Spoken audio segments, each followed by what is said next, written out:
Hello everyone and welcome to this video, which is in our Reengineering the Chess Classic series. I'm Grandmaster Matthew Sadler, and in this video we are taking a look at a great game between Carl Schlechter and Paul Saladin-Leonhardt. And Paul Leonhardt is of course the player that we're featuring in this current series of videos in the Reengineering the Chess Classic series. I saw this game actually when preparing the series on Carl Schlechter, and almost included it there. But well, now this great game gets an outing.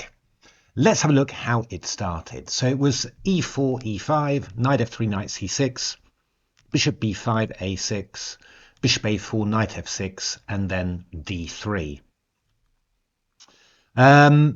These quiet Lopez systems were quite popular in the 1900s. In particular, I think Steinitz's example, he won a couple of great games with D3 systems, also quiet Queen E2 systems, aiming for something quite similar.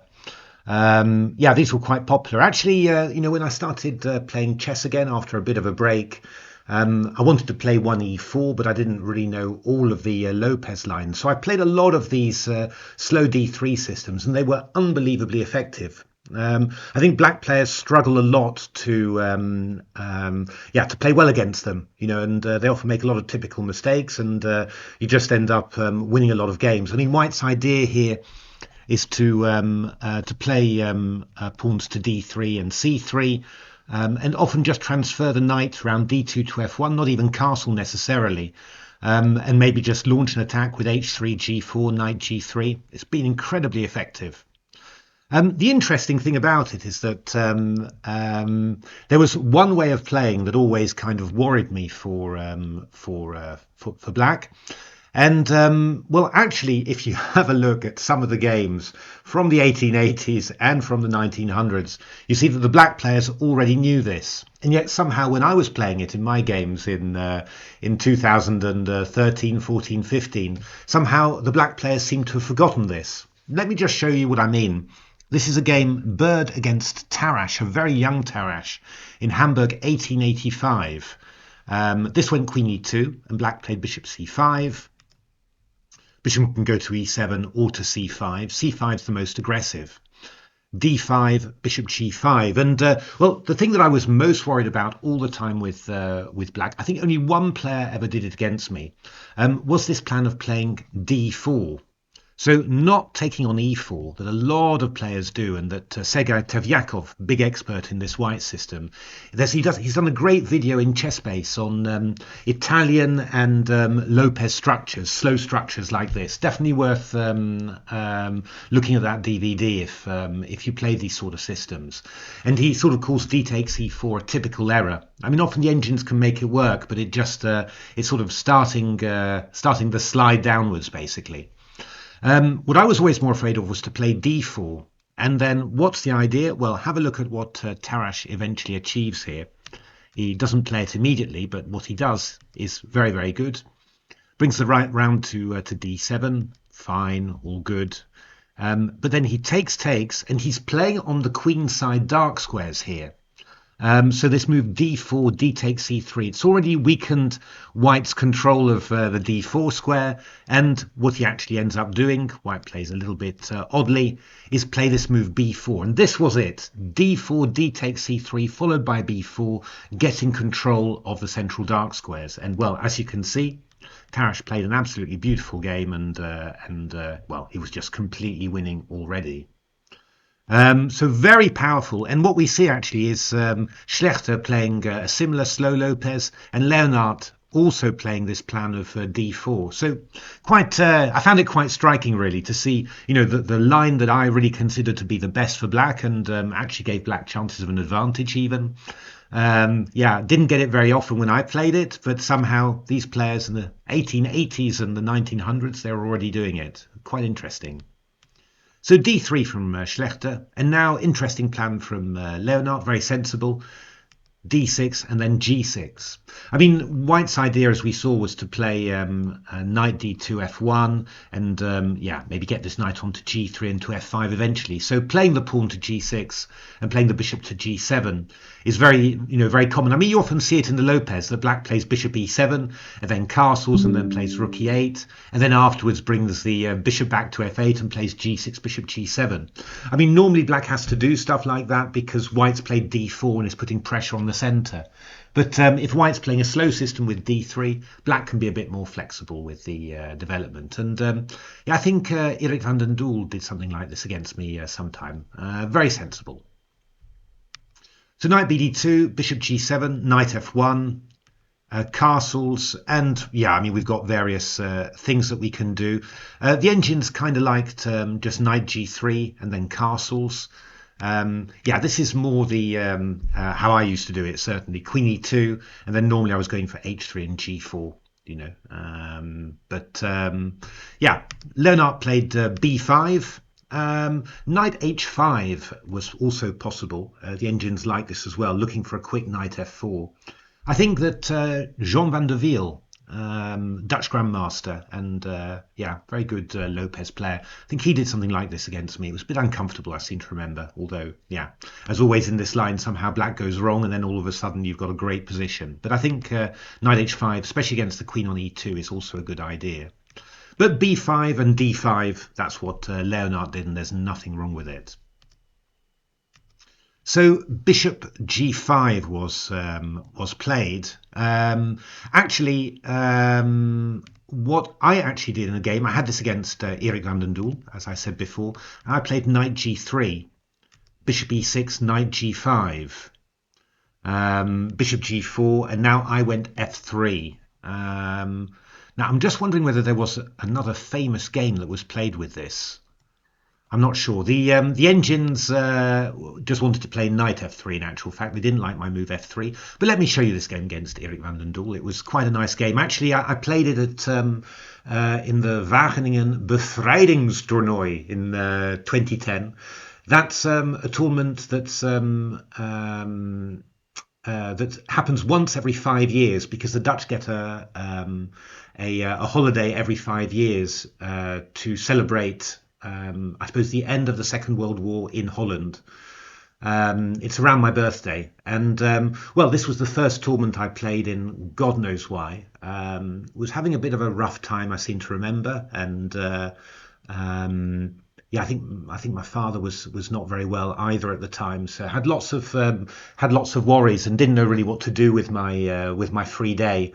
So I just saw there was a tournament and went for it, and it turned out to be unbelievably strong. Yeah, I mean, Daniel Friedman was there, Jan Timman, Erik van den Doel, Friso Nijboer, loads and loads of very strong players. And yeah, just with zero preparation, nothing at all, and just playing the first thing that came into my head, including a6 and h6 with black, I won it with 7 out of 7 in really good style. So didn't start me playing straight away, but certainly gave me the feeling of oh, that's how it felt to play chess. I remember now. I really hadn't played seriously, for years and years and years.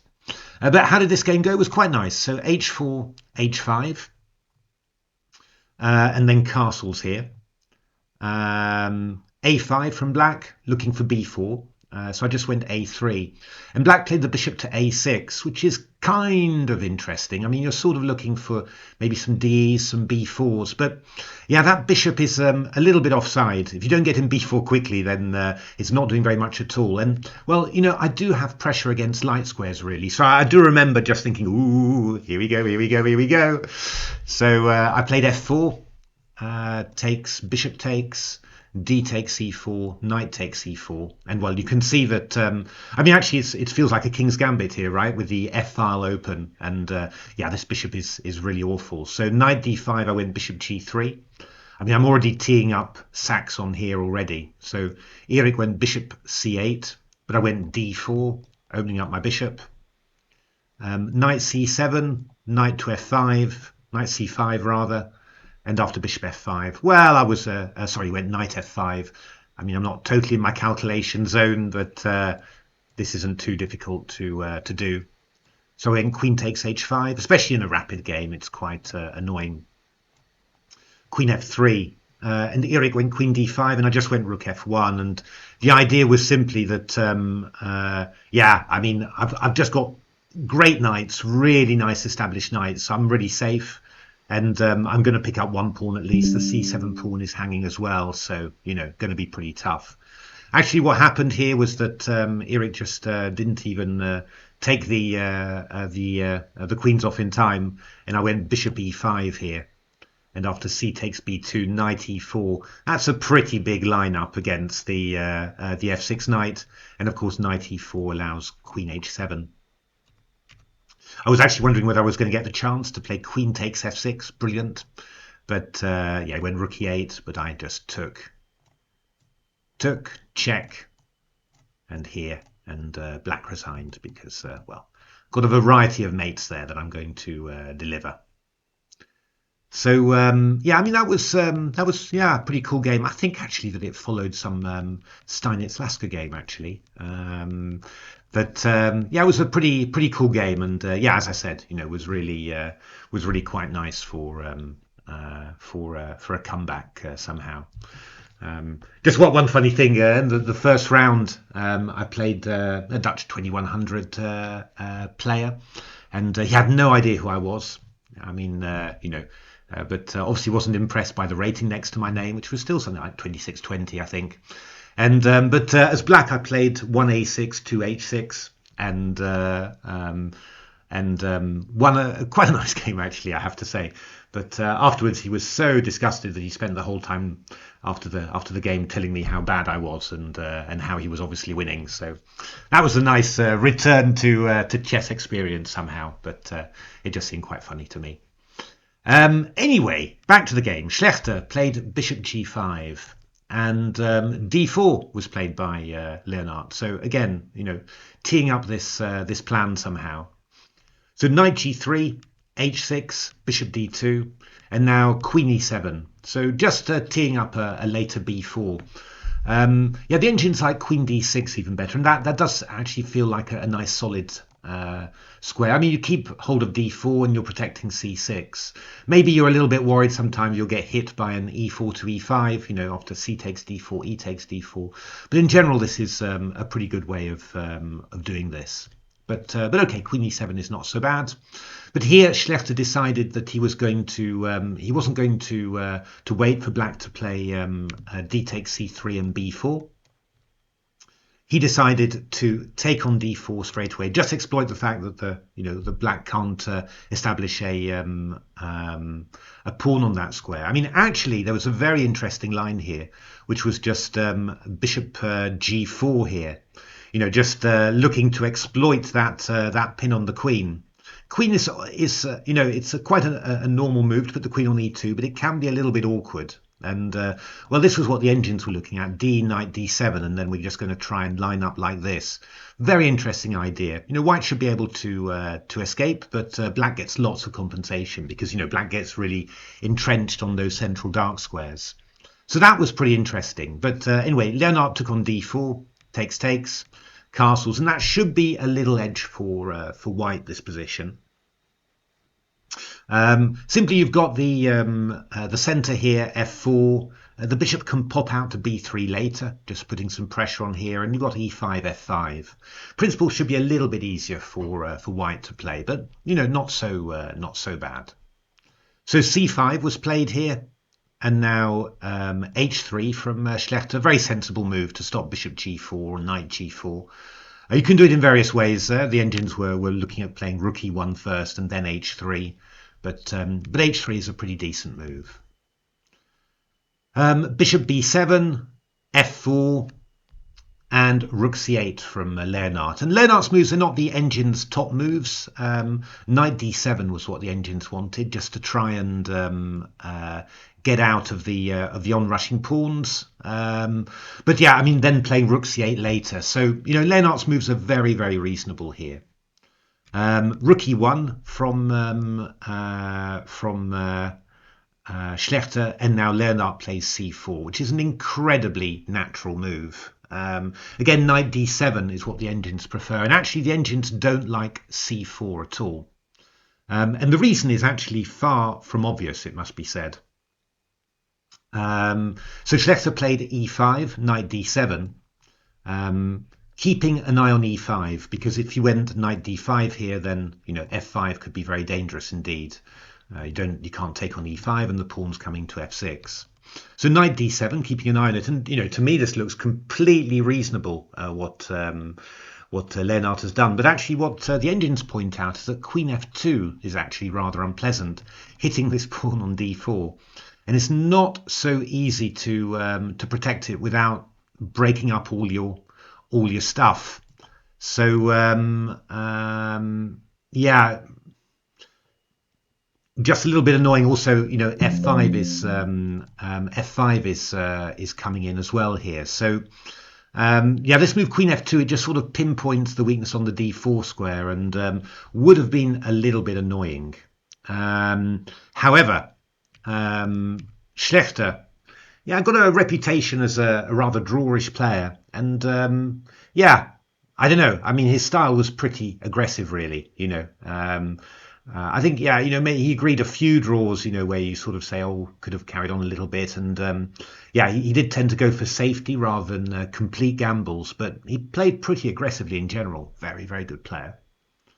So queen takes e5 and queen g4. This looks incredibly natural to me, and again, the engines are saying it's minus 1.48 for black now, so this is just a huge advantage.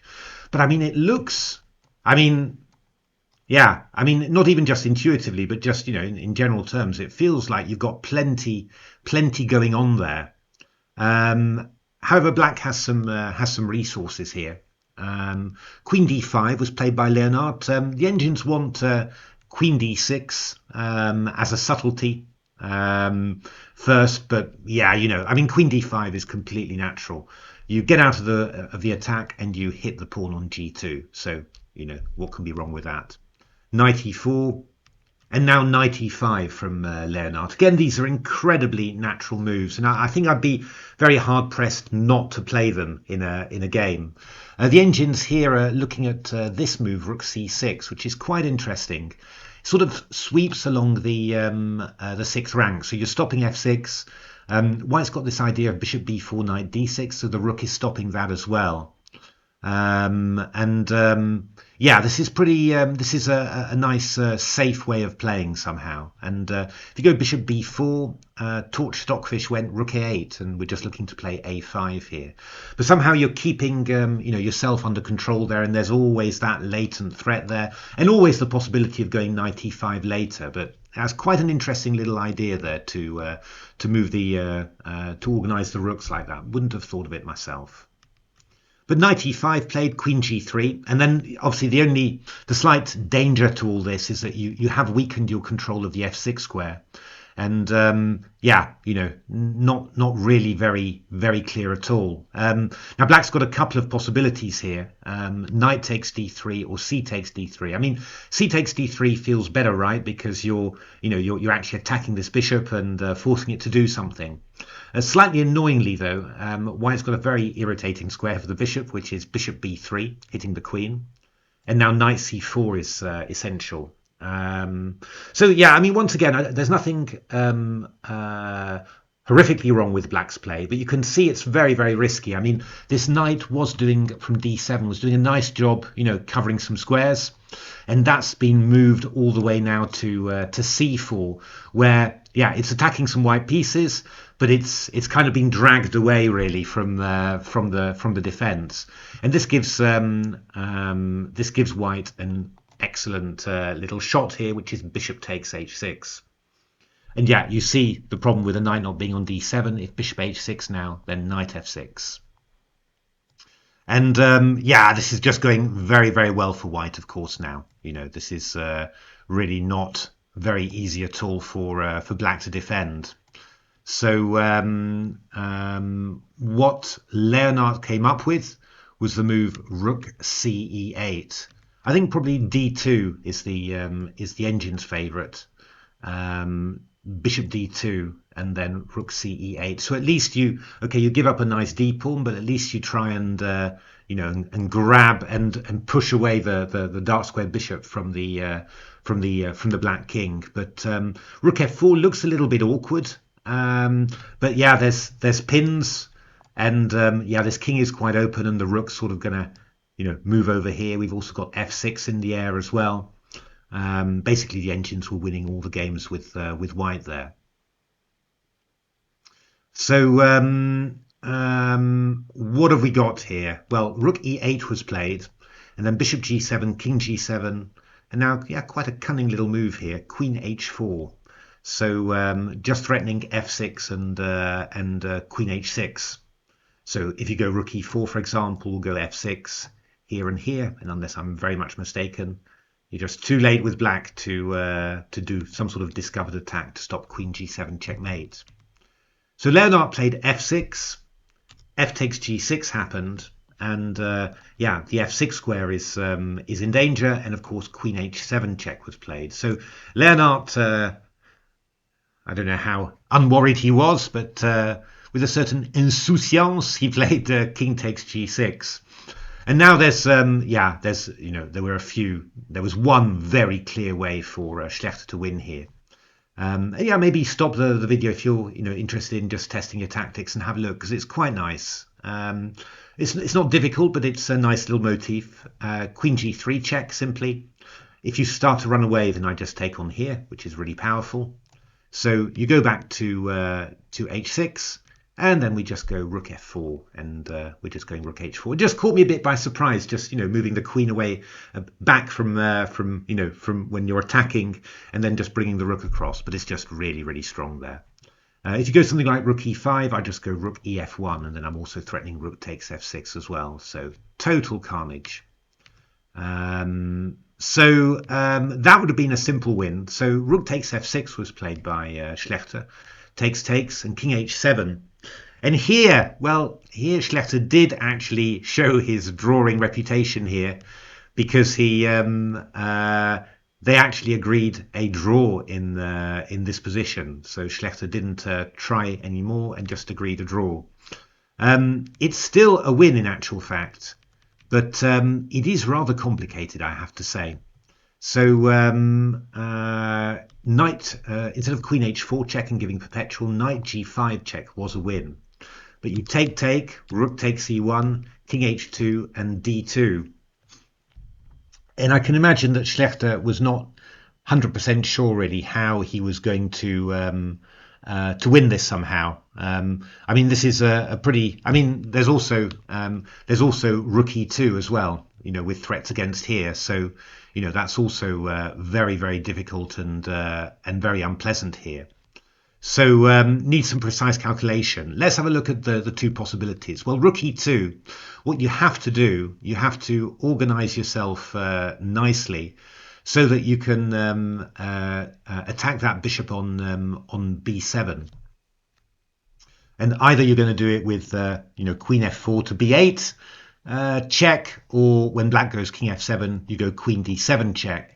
And after rook e7, you come back to f5, and then you can pick up d3, and then e2 is covered. So, yeah, some pretty precise queen stuff required. And I imagine that Schlechter was also in time trouble there. So that's one worry that you can deal with just by somehow attacking that bishop on b7 and dragging the rook back from an attacking position.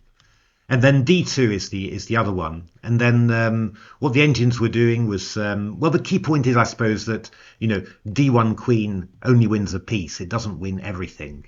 So what the engines were actually doing there, together with check, they were just, you're just taking this one, managing to take it with check, and then going to take this one and take on d2 after. So king e7 was played, and then check, pick that one up, d1 queen, queen a6, and well, the whole house has gone somehow.